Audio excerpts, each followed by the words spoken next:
जातीय दंगों में झोंक दिया तो कांग्रेस ने मजहबी दंगे करवाए, भड़काए।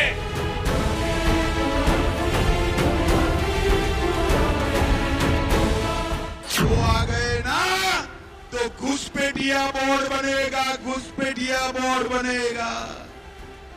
मुझे बताओ मेरी पट्टी वालों, बिहार की मतदाता सूची से घुसपैठियाओं को चुन चुन कर निकालना चाहिए या नहीं निकालना चाहिए?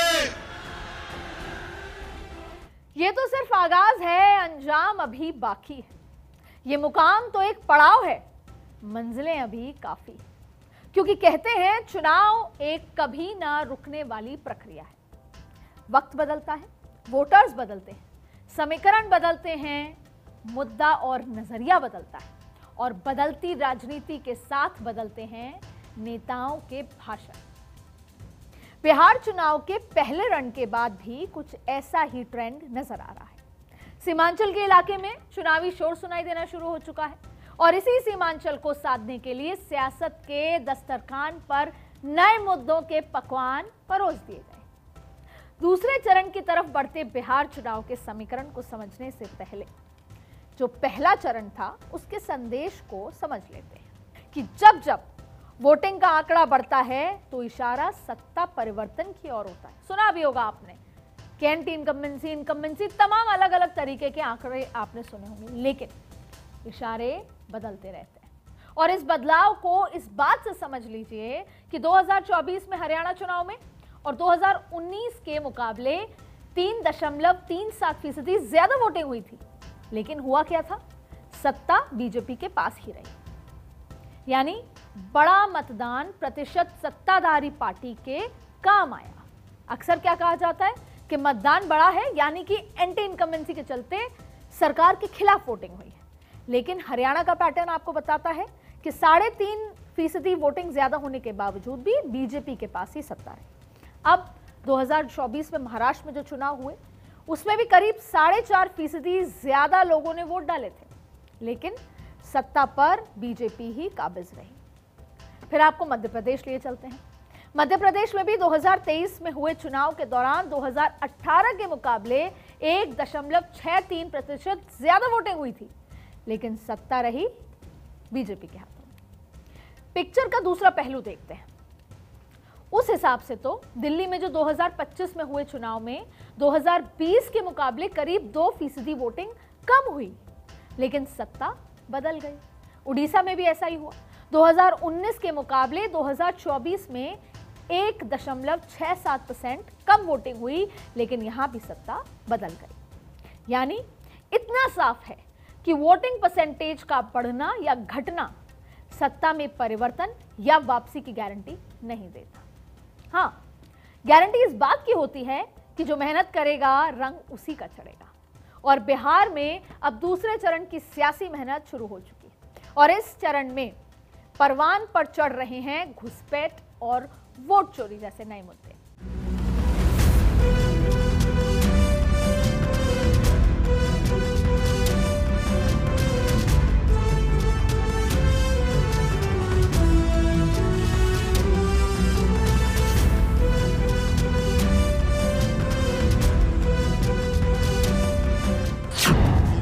और राहुल कहते हैं कि घुसपैठियाओं को स्वागत करो। इनको बचाने के लिए लालू का बेटा और राहुल जी यात्रा निकालते हैं। अभी हाल ही में एसआईआर करवाया जिससे 65 लाख वोट काटे गए हैं आपके। आपसे बेहतर ये कौन जानता है कि इन्हीं दलों की कुनीतियों के कारण बिहार का नौजवान उसके लिए पलायन का अभिशाप सहना पड़ा। राजनीति के इस शोर को अगर सियासत का फिल्टर लगाकर गंभीरता से सुनेंगे ना, तो मुद्दों की महाभारत का पूरा अंकगणित आपको आसानी से समझ आ जाएगा। 11 नवंबर को बिहार की जिन 122 सीटों पर उम्मीदवारों की किस्मत की कहानी लिखी जानी है, उसमें सीमांचल एक ऐसा इलाका है जहां से महागठबंधन को बहुत ज्यादा उम्मीद है और एनडीए भी उसी सीमांचल को साधने की तैयारी में है और साधेगा नहीं तो कहीं ना कहीं ये कोशिश है कि वोट में सेंधमारी कैसे हो सके महागठबंधन में। एक तरफ एनडीए की जुबान पर घुसपैठ जैसे मुद्दे आ गए, पोलराइजेशन हो सकता है, तो दूसरी तरफ महागठबंधन ने वोट चोरी जैसा नैरेटिव की उंगली पकड़कर आगे बढ़ना शुरू लंबे समय पहले कर दिया था और अब जब दूसरे फेज का चुनाव आया है तो उसको तेज कर दिया है। मतलब एनडीए की कोशिश वोटर्स को एकजुट करके डेमोग्राफी में बदलाव जैसे मुद्दे के सहारे वोटर्स को साधने की है, तो दूसरी तरफ महागठबंधन की कोशिश है कि वोट काटने जैसी बातों के जरिए वो एक विशेष वर्ग के बीच अपनी जगह बना सके। पहले चरण के मुकाबले दूसरे चरण में बदली इस रणनीति के पीछे यही वजह मानी जा रही है। तभी पहले चरण का प्रचार थमने के बाद जब नजरें बिहार चुनाव के दूसरे चरण पर आके टिकी तो राहुल गांधी हरियाणा का हाइड्रोजन बॉम्ब लेकर आ गए, वही वोट चोरी वाला, वही जो हेरफेर वाला दाव जो लगातार वो लगाते आए हैं। इस बॉम्ब को फोड़ते फोड़ते राहुल गांधी ये भी कह गए कि जो हरियाणा में हुआ बिहार में भी वही होगा। तो सवाल उठने लगे कि क्या कांग्रेस ने पहले ही अपनी हार मान ली और हार का ठीकरा इसी एच फाइल्स पर फोड़ दिया और इस एच फाइल्स को खोलने के लिए टाइमिंग ठीक बिहार चुनाव के दूसरे चरण से पहले चुनी गई। और मुद्दे मैंने आपको बताए कि सीमांचल में मुद्दा क्या है, इसी टाइमिंग को क्यों चुना, इसको आप कुछ आंकड़ों से आसानी से समझ सकते हैं। देखिए 2023 के बिहार जाति सर्वे और 2011 जनगणना के आधार पर सीमांचल की आबादी करीब 1 करोड़ है, जिसमें 47% मुस्लिम, 51% हिंदू आबादी है। अब वैसे तो बिहार में मुस्लिम कुल 17.7% है, लेकिन सीमांचल में 47 यानी इसी इलाके में बिहार के कुल 28% मुसलमान यही रहते हैं और यही वजह मानी जाती है कि यहां पर सत्ता की चाबी मुस्लिम मतदाताओं के हाथ में है और शायद इसीलिए महागठबंधन को यहां से सबसे ज्यादा उम्मीदें होती हैं। सीमांचल के इस फैक्टर का असर चुनाव के नतीजों पर भी नजर आता है। पिछले चुनाव अगर आप उठा के देखें, पिछले चुनाव यानी कि 2020 में भी सीमांचल के क्षेत्र में चुनावी नतीजों पर इसकी छाप देखने को मिली थी, जब सीमांचल की कुल 24 सीटों में से 12 सीटों पर एनडीए ने जीत हासिल की थी। वजह वही हिंदू वोट का एकजुट होना और ईबीसी का जेडीयू की तरफ झुकाव, और दूसरी तरफ महागठबंधन की आरजेडी और कांग्रेस के पास 7 सीटें गईं, यानी मुस्लिम फैक्टर ने काम किया, जबकि एआईएमआईएम ने 5 सीटों पर सेंधमारी की। यहां भी वजह मुस्लिम वोट का बंटवारा रहा। नतीजों के इसी पैटर्न को नेता नगरी बारीकी से समझते हैं। यही वजह है कि दूसरे चरण में चुन चुनकर वही मुद्दे सामने लाए जा रहे हैं जिनकी मदद से सीमांचल की सियासत को साधा जा सके। लेकिन भूलना मत, ये वही बिहार है जहां एमवाई समीकरण अब मुस्लिम यादव से बदलकर महिला और युवा के सांचे में आ ढला है और ये वही वर्ग है जो चुनाव में उम्मीदवारों की किस्मत का फैसला करता है। और दूसरे चरण से पहले अगर सियासत के समीकरण को समझना है तो इस वर्ग के मन में झांकना पड़ेगा ही पड़ेगा। एक रिपोर्ट के मुताबिक 41% युवा जबकि 38% महिला वोटर्स महागठबंधन के साथ जाने का मन बना रहे हैं।